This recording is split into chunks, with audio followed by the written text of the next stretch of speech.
देने से, मुफ्त में लैपटॉप देने से, मुफ्त में ग्राइंडर, मिक्सर, रंगीन टीवी, एलईडी देने से क्या वोट बटोरने की जो कोशिश है, क्या वो चुनाव को खरीदने की कोशिश नहीं है? यही आज का एजेंडा।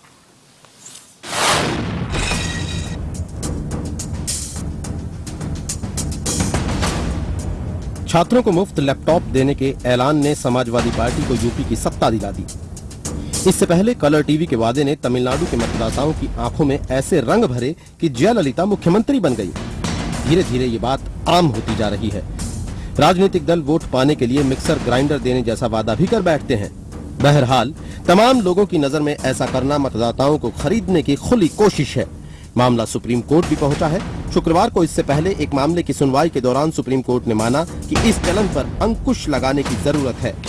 सुप्रीम कोर्ट के आदेश के मुताबिक चुनाव घोषणा पत्र में किसी भी तरह का वादा करना भ्रष्ट आचरण नहीं कहा जा सकता। चुनाव से जुड़े कानून के मुताबिक ये गैर कानूनी नहीं है, लेकिन लोक लुभावन वादे से मतदाता को भ्रमित करने की कोशिश की जाती है। ये तरीका लोकतंत्र के लिए ठीक नहीं है। चुनाव आयोग सभी राजनीतिक दलों से सलाह करके इस बाबत दिशा निर्देश बनाए, लेकिन राजनीतिक दलों का मानना है कि घोषणा पत्र में क्या लिखा जाए ये उनका अधिकार है। इलेक्शन कमीशन क्या ये तय कर सकता है कि विचारधारा के हिसाब से, लोगों की भावनाओं के हिसाब से कौन पार्टी क्या सोचेगी क्या नहीं? मैं इतना कह सकता हूं कि अगर वो इलेक्शन कमीशन कुछ तय करेगा तो इन सब पहलुओं को सामने रख के ऐसी चीज करे जो व्यावहारिक भी हो, एक स्वायत्त रूप से पार्टियां जिस तरीके से कार्यरत होती हैं उसमें बाधा न बने। सुप्रीम कोर्ट की अपनी एक राय हो सकती है, लेकिन जो मॉडल कोड बना हुआ है, जब चुनाव का ऐलान होता है तो संविधान के दायरे में जिस चीजों का वादा किया जा सकता है वही वादा राजनीतिक दल करते हैं। जाहिर है मौजूदा कानूनों के तहत चुनाव आचार संहिता लागू करने से पहले राजनीतिक दलों को वादा करने से रोका नहीं जा सकता, लेकिन अनाप शनाप वादों की बरसात पर रोक लगाना चुनाव सुधार के लिहाज से जरूरी हो गया है। एहतिशाम खान, दिल्ली, IBN 7। इस मसले में एजेंडा के 5 सवाल हैं। क्या मतदाताओं को मुफ्त उपहार की पेशकश वोट खरीदने की कोशिश नहीं है? दूसरा सवाल, क्या मुफ्त उपहार के ऐलान से स्वतंत्र और निष्पक्ष चुनाव की बुनियाद नहीं हिलती है? तीसरा सवाल, क्या चुनावी घोषणा पत्र को आचार संहिता के दायरे में नहीं लाया जाना चाहिए? चौथा सवाल, ऐसे लोक लुभावन घोषणा पत्र पर रोक लगाने के लिए क्यों नहीं बनता कानून? आखिरी सवाल, क्या मुफ्त उपहारों के घोषणा पत्र का समर्थन सियासी दलों का गैर जिम्मेदाराना रवैया नहीं है? सुप्रीम कोर्ट के आदेश ने राजनीतिक दलों के मुफ्त उपहारों के चुनावी वायदों पर गंभीर सवाल खड़े कर दिए। हमारा एजेंडा साफ है, वोट खरीदने के लिए मुफ्त उपहार बांटने पर फौरन रोक लगनी चाहिए। इस मसले पर बात करने के हमारे साथ मुंबई से कांग्रेस के नेता संजय निरुपम, दिल्ली से बीजेपी के नेता कैप्टन अभिमन्यु और नेशनल इलेक्शन वॉच के गुजरात प्रांत के संयोजक जगदीश छोकर, साथ ही साथ हमारे साथ स्टूडियो मौजूद आम आदमी पार्टी के नेता कुमार विश्वास। आप लोगों का बहुत बहुत स्वागत है। संजय जी, जिस तरीके से सुप्रीम कोर्ट की टिप्पणी आई है, उससे साफ लगता है कि सुप्रीम कोर्ट चुनाव के ठीक पहले मुफ्त में लैपटॉप बांटने को, मुफ्त में कलर टीवी बांटने को, मुफ्त में आटा दाल चावल बांटने को वो एक तरीके से मानता है कि दरअसल वोट खरीदने की एक कोशिश है और ये चुनाव में भ्रष्टाचार की जननी है। क्या कहना चाहेंगे आप?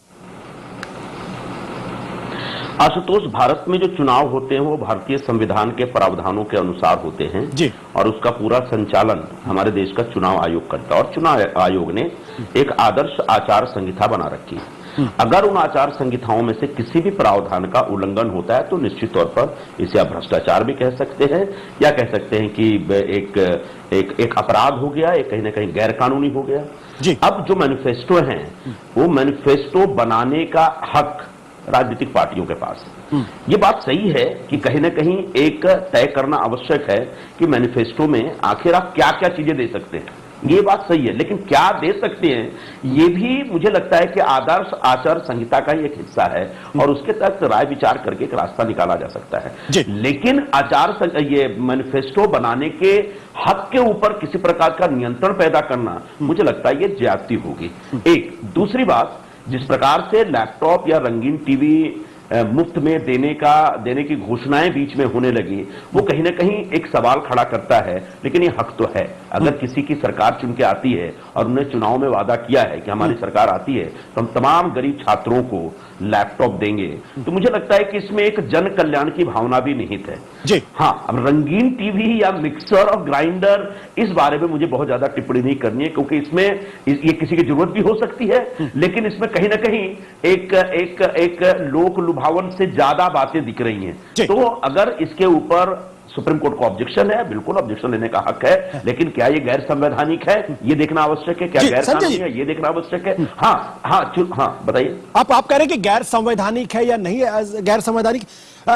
आप राजनीति में बड़े लंबे समय से हैं, सवाल इस बात का है कि ऐन चुनाव के वक्त जब आप ये कहते हैं कि कलर टीवी अगर हम जीतेंगे तो कलर टीवी आपको देंगे, आप कहेंगे हम जीतेंगे तो मुफ्त में लैपटॉप छात्रों को बांटेंगे, ये दरअसल संवैधानिकता और असंवैधानिकता के बीच के ऊपर की चीज है। यानी कहीं ना कहीं आप लालच देकर लोगों का वोट खरीदने की कोशिश है, ये एक साजिश अगर मैं कहूं तो ज्यादा बेहतर होगा। क्या ये गलत नहीं है?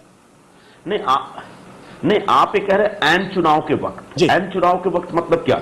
मैनिफेस्टो तो चुनाव के वक्त ही जारी होता है। मैनिफेस्टो ऐसा नहीं हो सकता कि 2014 में चुनाव होने हैं और 2012 में हम मैनिफेस्टो रिलीज कर दे, घोषणा पत्र रिलीज करते हैं। तो मैनिफेस्टो रिलीज करने की एक परंपरा जनतांत्रिक देशों में एक अरसे से है। हिंदुस्तान में तो हमेशा होता रहा, हर तरह तरह की पार्टियां करती है। लेकिन सुप्रीम कोर्ट का यह कहना कि इसको लेवल प्लेइंग फील्ड लोगों को नहीं मिलता, मुझे लगता है ये ऐसा नहीं है। किसी भी पार्टी को हक है अपनी बात लोगों के सामने रखने का कि हम इस मर्यादा के तहत लोगों के लिए चुनाव जीतने के बाद क्या क्या कर सकते हैं, बोल सकते हैं। उसके बाद किसी की बात अच्छी लगती है, लोग उनको वोट देते हैं, किसी की बात भरोसेमंद नहीं लगती है, लोग उनको वोट नहीं देते हैं। हाँ, समाज नफरत, कोई समाज के बीच भेदभाव पैदा करना, किसी को दूर करना, किसी की उपेक्षा करना, अगर ये सारी बातें होती है तो आपत्ति होनी चाहिए, बिल्कुल।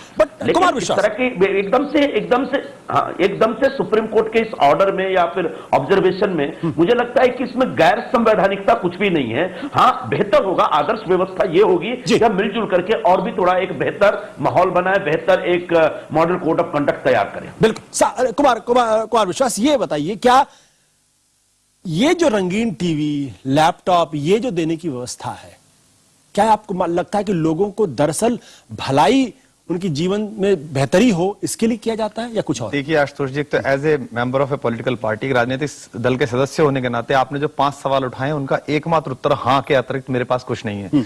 दूसरा क्या, अभी संजय निरुपम जो बोल रहे हैं और कैप्टन साहब जो बोलेंगे वो तो पता नहीं। मैं संजय निरुपम जी की बातचीत से, और बाकी अभी आरटीआई पर भी बहस हुई थी कि एम्बिट में आने चाहिए, एक कहीं ये आभास बनता है कि सारे राजनीतिक दल जो है एक दैवीय प्लेटफॉर्म है, एक डिवाइन प्लेटफॉर्म है कि इस पे कोई ना बोले, इस पर कोई बात ना करे, हम तो सब अच्छा कर ही रहे हैं। अगर ये चुनाव की आचार संहिता इतनी ठीक होती तो जैसे लोग चुन के अंदर पहुंचे हैं बहुतायत में, जो अनास्था फैली है, इस पॉलिटिकल क्रेडिबिलिटी जो इनकी संकट में आई है, वो ऐसा क्यों होता? लोग सड़क पर क्यों उतरते? और जहां तक वो कह रहे जन कल्याण की भावना, तो ये जन कल्याण 4.5 साल कैसे याद नहीं आता है? 4.5 साल आपको कैसे याद नहीं आता? अब अखिलेश यादव अगर ये कहते हैं या भारतीय जनता पार्टी अगर कहती है कि हम लैपटॉप देंगे, तो भाई आप अपने पैसे से दीजिए ना। 2-2 हजार करोड़ रुपया आपके पास पड़ा हुआ है, वेदांता का मिला हुआ, जगह जगह से मिला हुआ, उसका दीजिए। आप मेरे टैक्स के पैसे से कैसे डिजाइन कर सकते हैं कि मुझे लैपटॉप चाहिए या मुझे स्वच्छ पानी चाहिए या स्वास्थ्य चाहिए या मेरे यहाँ की गर्भवती माओ को एक अस्पताल चाहिए? ये प्राथमिकता आपने मुझे तय करने का मौका ही नहीं दिया। आपके कहने का मतलब ये करप्ट प्रैक्टिस उसको मानते हैं? ये नेतांत करप्ट और घटिया प्रैक्टिस है जो लोकतंत्र के निर्जीव होने की निशानी है, और इससे लोग छटपटाए हुए। दिक्कत यह है कि सब एक साथ काबिज है, इसलिए ये एक प्लेटफॉर्म पर आ जाते हैं।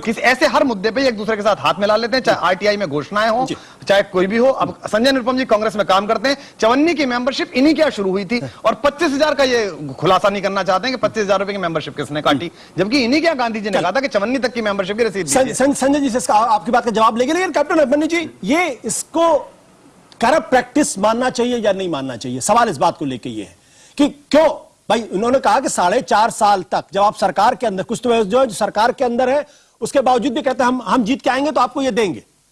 तो जब आप सरकार के अंदर है, आपका काम नीतियां बनाना। आप बताइए कि आपका विजन डॉक्यूमेंट ये होगा, हम सरकार में आएंगे तो हमारी विकास का प्रारूप ये होगा, सामाजिक कल्याण का प्रारूप ये होगा, न कि ये होगा कि हम आपको मुफ्त में ये देंगे, ये देंगे, ये देंगे। कैप्टन आशुतोष जी, पूरी विश्व में लोकतांत्रिक प्रक्रिया में जी चुनाव से पूर्व पार्टियां अपना एजेंडा, अपना घोषणा पत्र, मैनिफेस्टो के माध्यम से रखने का एक परंपरा ही नहीं है, एक बहुत आवश्यक कार्रवाई है। देश की जनता को किस प्रकार से मालूम हो कि कौन सी पार्टी उनके लिए चुनाव जीतने के बाद सरकार में आकर के क्या करना चाहती है, तो पार्टियों को अपना घोषणा पत्र देना पड़ता है। अब ये पार्टियों के विवेक का विषय है कि उनको क्या लगता है, उनकी विचारधारा के आधार पर, उनकी अपनी योजनाओं के आधार पर, कि उनको अपने क्षेत्र की जनता, प्रदेश की जनता या देश की जनता के लिए क्या मूल आवश्यकताएं हैं, क्या उनकी प्रायोरिटीज हैं, क्या प्राथमिकताएं हैं, और उस आधार पर वो जनता के बीच में जाते हैं। अब जनता में उनके घोषणा पर विश्वास अगर है और उनकी सरकार बनती है तो जनता का मैंडेट उनको मिलता है, और यही मैंडेट उनको वो अधिकार देता है कि जनता के द्वारा दिए गए टैक्स के ऊपर उनको किन प्राथमिकताओं में उनका प्रयोग करना है। कैप्टन, स्वाभाविक है अभिमन्यु जी, कि मैं आपकी बात से सहमत हूं कि मेरी दृष्टि में अगर पूछेंगे तो पहले मुझे बिजली, सड़क और पानी, रोजगार और इस प्रकार के विकास प्राथमिकता लगते हैं। लेकिन उसके साथ साथ अगर किसी पार्टी को लगता है कि उसके क्षेत्र के नौजवान, उनमें गरीब और अमीर में एक अंतर आया है कि उनके कुछ के पास में लैपटॉप है और कुछ के पास लैपटॉप नहीं है, और पढ़ाई के अंदर इंफॉर्मेशन टेक्नोलॉजी के युग में लैपटॉप की आवश्यकता है, तो वो जनता के विवेक पर छोड़ें, अभिमन्यु जी, जनता के विवेक पर भरोसा रखें। अभिमन्यु जी, विवेक बहुत बड़ा है। अभिमन्यु जी, जितनी राजनीति की मुझे समझ है, जितना चुनाव का मैंने अध्ययन किया, मुझे नहीं लगता कि ये प्रक्रिया, ये जो टेंडेंसी है, ये करीब 90 के दशक के उत्तरार्ध से शुरू हुई है, जब उसके पहले आपका पॉलिसी डॉक्यूमेंट आया करता था। आप बताते थे कि आपकी आर्थिक नीति क्या होगी, आपकी उद्योग नीति क्या होगी, आपकी कृषि की नीति क्या होगी, और उसका एक मॉडल के बारे में आप बात करते। आज आप मॉडल के बारे में बात नहीं करते, आप दरअसल घूस देने की कोशिश करते हैं। हमको वोट दोगे तो हम तुमको फ्री में लैपटॉप दे देंगे, ये घूस देने की कोशिश है। किसी को आपत्ति नहीं है अगर आपका मैनिफेस्टो विकास का मॉडल पेश करे, आपत्ति इस बात में कि आप मॉडल नहीं पेश कर रहे हैं। आप दरअसल अपने राजनीतिक दिवालियापन को साबित करके कहते हैं कि हम आपको साड़ी दे देंगे, हम आपको गहना देंगे। ये मैं कहना चाह रहा हूं। आप बिल्कुल ठीक कह रहे हैं। देखिए, जो मूल प्राथमिकताएं हैं वो कोई भी पार्टी अपने चुनाव के घोषणा पत्र में पहले उन बिजली, सड़क, पानी, रोजगार, विकास और अनेक मुद्दों को लेकर के चलती है। कैप्टन साहब, राजस्थान में आपकी क्या प्राथमिकता है? राजस्थान में लैपटॉप प्राथमिकता है, या राजस्थान में कुपोषण प्राथमिकता है? राजस्थान में गर्भवती महिलाएं सबसे ज्यादा मरती हैं, ये प्राथमिकता है? राजस्थान में पानी नहीं है, ये प्राथमिकता है? राजस्थान में घूसखोरी जो पिछली सरकार ने और उससे पिछली सरकार ने बढ़ा दी थी, ये प्राथमिकता है? वहां लोकायुक्त नहीं है, ये प्राथमिकता है? या लैपटॉप प्राथमिकता है? आपने अभी राजस्थान में कहा कि हम लैपटॉप देंगे। कुमार विश्वास जी, मेरे मित्र, आपने सिर्फ लैपटॉप को ही देखा है। आपने वसुंधरा राजे सिंधिया जी की यात्रा में उन्होंने अन्य विषय, मैं परसों सीकर और झुंझुनू में उनके साथ में था, जिस प्रकार से उन्होंने वहां पर राजस्थान की जनता को अनेक व्यापक जो राजस्थान की आज आवश्यकताएं वो रखी, और उनके 3 रैलियों में, भाषण में, एक में भी मैंने लैपटॉप का जिक्र नहीं सुना। तो हमारी प्राथमिकता हमको मालूम है। हम आपका आभार व्यक्त करते हैं कि आप हमको याद दिलाते हैं। 14 साल मैंने राजस्थान में पढ़ाया है, उनकी चिंता करेंगे। 14 साल राजस्थान के कॉलेजेस में मैं प्रोफेसर रहा हूं, असिस्टेंट प्रोफेसर रहा हूं। वहां पर बच्चों के पास बस्ते नहीं है, स्कूलों में नहीं है, बड़े कॉलेजेस में लैब में सामान नहीं है, वहां किताबें नहीं है। स्कूली शिक्षा और कॉलेज शिक्षा वहां बिल्कुल खत्म हो चुकी है, उसका राजनीतिकरण कर दिया है। यह प्राथमिकता थी। लैपटॉप कहां से आ गया? वहां तो बच्चे ने कंप्यूटर नहीं देखा है, साइबर सेंटर पे जाके देखा है। शाहपुरा, भीलवाड़ा चले जाइए, जहाजपुर चले जाइए, एक एक दुकान है केवल, और आप वहां कह रहे लैपटॉप दे देंगे। तो लैपटॉप तो मेरे पैसे से देंगे ना, आप टैक्स के से, आपने कैसे तय कर लिया? अब जी, मैं जो बुनियादी सवाल में दरअसल उठाना चाहता था, बुनियादी सवाल इस बात को लेकर है कि आप विकास का मॉडल रखिए कि महिलाओं के सशक्तिकरण के लिए आप ये काम करेंगे। सवाल वहां से उठ के चला जाता है कि हम आपको साड़ी देंगे, हम आपको ग्राइंडर और मिक्सर देंगे, हम आपको कलर टीवी देंगे। यहां पे मैं सवाल खड़ा कर रहा हूं। हमारे साथ दरअसल नेशनल वॉच के गुजरात प्रांत के संयोजक जगदीश छोकर इस वक्त हमारे साथ जुड़ गए हैं। जगदीश छोकर जी, आज जो सुप्रीम कोर्ट की जो टिप्पणी आई है, सुप्रीम कोर्ट ने जो कहा है इलेक्शन कमीशन को दिशा निर्देश बनाने के लिए, उसके बारे में क्या आपको लगता है? क्या वो जो राजनीतिक दल हैं, जो गैर संवैधानिक राजनीतिक दलों की जो सीमा रेखा है, उसको पार करने की कोशिश सुप्रीम कोर्ट कर रहा है? देखिए, राजनीतिक दलों की कोई सीमा रेखा है ही नहीं। सुप्रीम कोर्ट ने भी कहा है कि राजनीतिक दलों के बारे में कोई कानून नहीं है, इसलिए राजनीतिक दल जो उनकी इच्छा है वो करते हैं। राजनीतिक दलों पे कानून होना बहुत जरूरी है, और जो सुप्रीम कोर्ट ने इलेक्शन कमीशन को आदेश दिया है वो ये कहा है कि वो ऑल पार्टी मीटिंग करके in consultation with all political parties ये काम करें।